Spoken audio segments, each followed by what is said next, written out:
of deterrence doesn't seem, the fear of, no, fear's the wrong word. Yeah, no, the fear of being caught about some of this behaviour that we're seeing in the recorded crime is not a deterrent anymore. And police officers, or as in the police service, is struggling with that deterrent.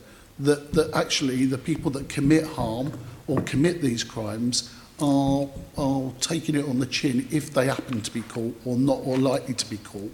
And then I think we go back to sanction detections. So is it right for us to expect, this committee, that we're going to see something, one, that you're going to publish the sanction detection rates behind all these crimes, as you've done in the past? They're certainly not secret. Well, they're not secret, but they're difficult to find.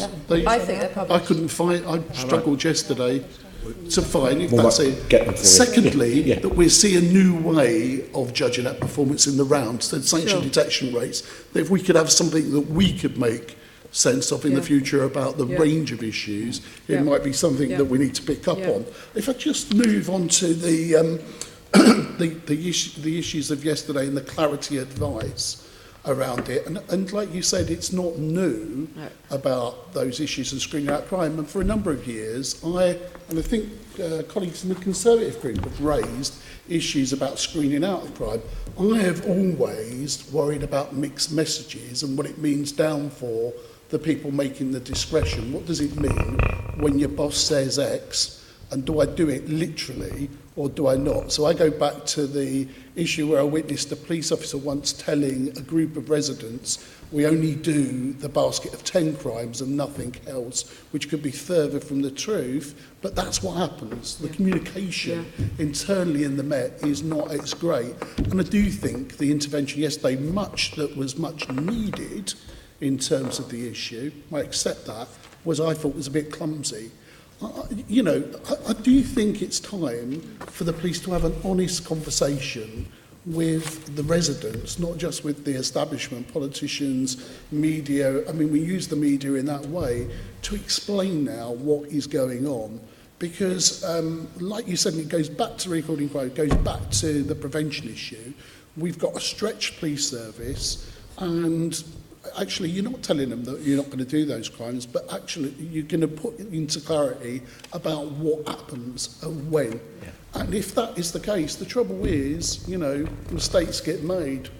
I've been in situations where violent crime has been screened out when actually the borough commander has screened it back in. And I think we shouldn't be screening out harm crime, which is the system, do you know what I mean? And where people are taking those judgments, and with the new way that response are working with caseloads, there is a tendency, if that supervision isn't right, and the advice isn't right to some of our youngest and most inexperienced officers about some of those crimes, then we're going to miss the point. I come from a view that people that do commit some of that low-level crime go on to commit other crimes. And if they feel they can get away with it, they will. They will graduate up, and therefore it's quite important. I can't think of anything more intrusive of being burgled and having someone go through my personal things, do you know what I mean, if that happened. And, there's all sorts of issues around that. All too often, people will say, well, actually, are the police working the extra mile? How do you demonstrate that? Or are you actually, no, this is a no-brainer, it's out?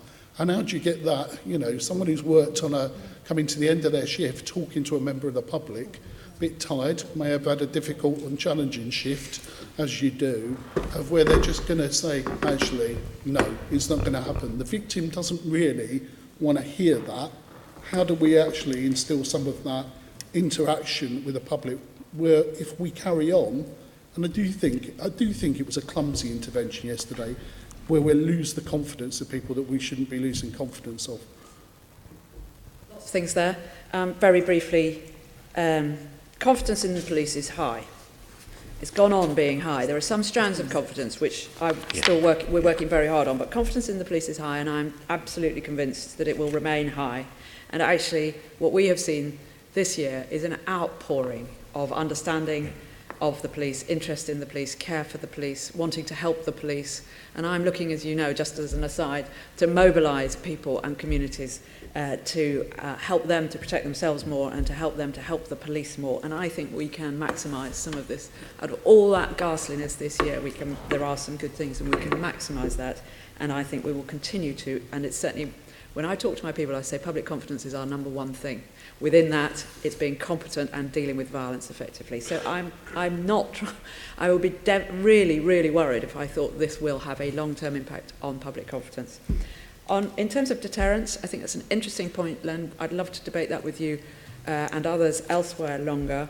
I suppose people have always said what you've said, roughly speaking, which is, some people don't respect the law. Most people are fearful of being caught. Most people do respect the law. And that absolutely goes for young people as much as anyone else. However, I mean, it's a great achievement. As you know, we now have a hugely reduced population of young people in custody. We're all really pleased by that. And all sorts of other interventions are being taken. However, when you look at the victims of personal robbery, for example, and the offenders, the moped-enabled crime, you're talking a lot about very young people. And I think there is a very legitimate question to ask about whether we are collectively, the whole system, doing the right thing, the right balance of leading people away from crime and also making sure that people feel deterred before they even start. And it's a complex issue. You talked about repetition, and that's my key point. You know, if somebody is a repeat offender, they'll be being dealt with. If there is a series of crimes, that will be absolutely dealt with as much as it possibly can. If somebody is repeatedly victimised, antisocial behaviour, domestic violence, that also is a high priority. So I'm sorry if you think it was dealt with clumsily. I'm convinced it's right. And the reason I think it's right is because, as you say, we need to be honest. And we need to be honest at all levels, and we need to be open. What we are describing is not very different from what we've always done, as I've said. And secondly, none of it, I think, I know it's got headlines, but I don't think that any of it should be alarming to people. I don't want it to be. Now, you say that was a clumsy way that it came out. Absolutely, I do want my frontline people to fully understand it. As you say, mistakes will be made.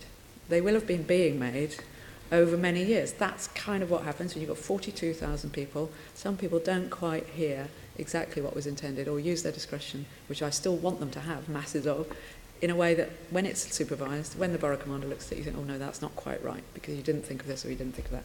That's the way I want my service to work, that actually we allow people to get on with their jobs and we help them and train them as best we can, and we give them clear messages wherever we can. I also accept it's a big, sprawling, in some ways, organisation with lots of different specialisms and subgroups. And my very strong imperative is to improve the quality of communication across the organisation. And I want my officers to be reading the Evening Standard and hearing from me and hearing from their supervisor and thinking about these sorts of issues.